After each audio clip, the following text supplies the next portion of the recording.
Because that bank alert is so important. It's 9 o'clock and it's time for the brand and industry segment of the TV show. My name is Damilola Aroyeun. Presidency says prospective investors are set to begin the construction of three modular refineries in Edo State. Petroleum Resources Minister of State, Dr. Ibe Kachuku, who announces this at a stakeholders meeting in Benin City, says applications for the three proposed modular refineries are at approval stage. He explains that the designs, analysis, and engineering work on the three modular refinery projects have been completed. For further applications, according to the minister, are also being considered. Kachuku says that a committee has been set up, headed by the secretary to the Edo State government, to identify, develop needs of the proposed project and address the challenges. Governor Gardner Obaseki says that crude oil is being produced in 33 communities in three government areas of Aroyeun Northeast, Aroyeun, and Ipoba Hoa. Omoluabi Garment Factory, a public-private partnership PPP in Osun State, has won a contract to sew military uniforms. The garment factory, which sewed pairs of public school uniforms, initially distributed freely to all pupils in the public schools in Osun, also recently secured another contract from Mobile Oil Producing Company. Osun State Commissioner for Finance, Mr. Bola Oyebanji, who announces this in Osogbo, described as unfounded and misleading speculations that the garment factory had gone moribund. The commissioner, speaking during an interactive session with newsmen, says for the past 3 years the factory has been working. Also, Nigerian Institute of Leather and Science Technology, Zaria, has begun the production of boots for the Nigerian Armed Forces. Last year, the institute produced about 2,000 pairs of boots for the military. The institute's acting director general, Dr. Ikeria Ngizi Okpara, who made this known while receiving a delegation from the defense headquarters, says the institute have the capacity to meet the demands of the armed forces in the provision of military boots and other wares. Dr. Okpara explains that the input and researches of graduates of the institute in the areas of specialization and field usually surpasses that of university graduates, as that the representative of the Chief of Defense Staff, Commodore Obenta Christopher, says from what they have seen, the institute can meet the demand of the armed forces. The Board of Directors of the Central Securities Clearance System, CSCS PLC, has appointed Mr. Aroyeun Waziri as the company's managing director.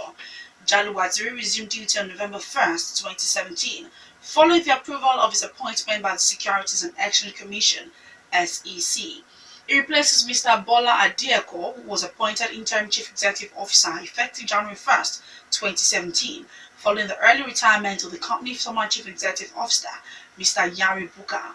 Waziri is expected to drive the next phase of CSCS strategic goals in the respect to diversification of the company's revenue base, promoting strategic alliances with peer central securities, depositories, and other financial market entities within and across the African region.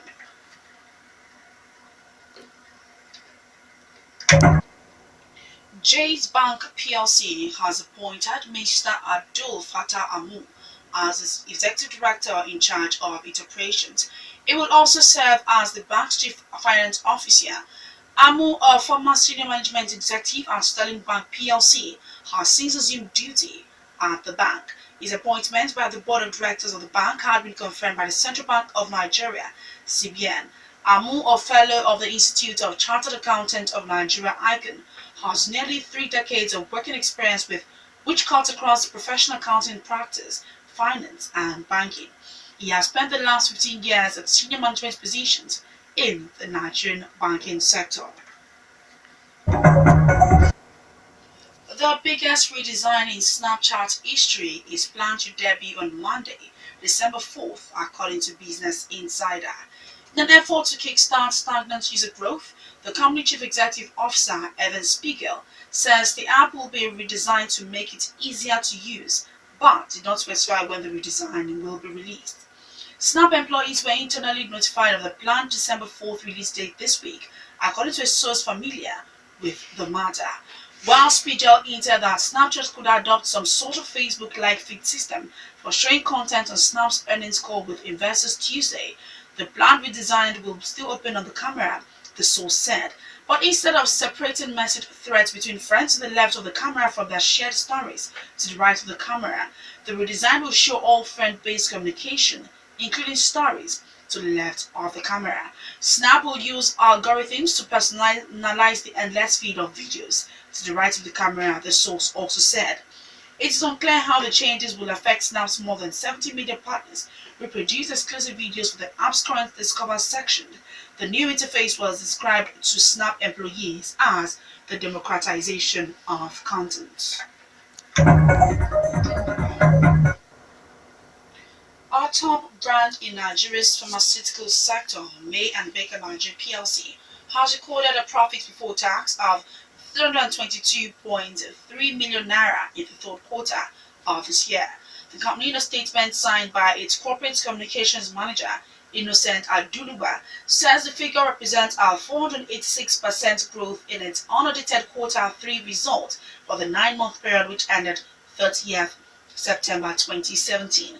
The company says this year's return of 66.23 million naira BPT shows that the company hugely shrugged off the recession hangover of 2016.